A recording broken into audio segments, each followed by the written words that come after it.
एक समय की बात है, एक गांव में चश्मे वाली चुड़ैल का आतंक था। चुड़ैल गांव के लोगों को अलग अलग तरीके से हमेशा परेशान किया करती थी। एक दिन रामू अपने खेत पर काम कर रहा होता है, तभी चुड़ैल वहां आती है। क्या कर रहे हो राजा? और फिर चुड़ैल रामू के हाथ से उसकी कुदाल छीनकर पेड़ पर चढ़ जाती है। हे भगवान! अरे चुड़ैल दीदी, ये तुमने क्या किया? अब मैं काम कैसे करूँगा? अरे जल्दी से उसे नीचे फेंक दो दीदी, अभी मुझे बहुत काम करना है।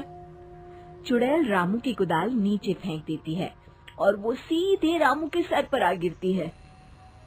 अरे मर गया रे, तेरा सत्यानाश हो।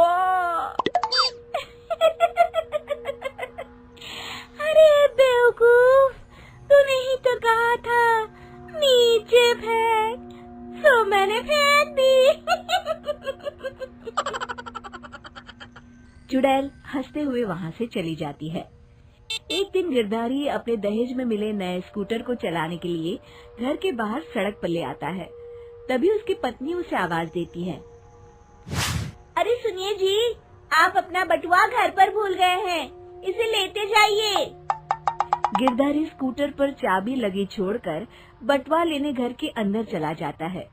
तभी वहाँ चश्मे वाली चुड़ैल आ जाती है और स्कूटर पर लगी चाबी देखकर हंसते हुए कहती है, कितना बड़ा बेवकूफ है, स्कूटर पर चाबी लगी छोड़कर चला गया, अब तो इसे मैं चलाऊंगी। और जैसे ही चुड़ैल गिरधारी का स्कूटर लेकर वहाँ से भागने लगती है, तभी गिरधारी उसे देख लेता है और उसके पीछे भागता है।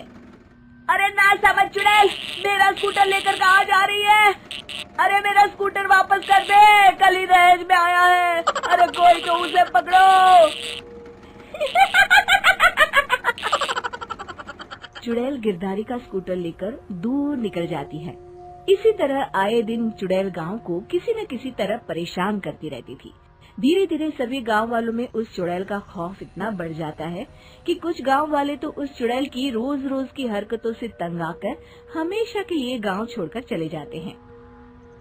एक दिन हरिया अपनी बैलगाड़ी में बहुत सारा अनाज लादकर उसे बेचने के लिए शहर की ओर जा रहा होता है।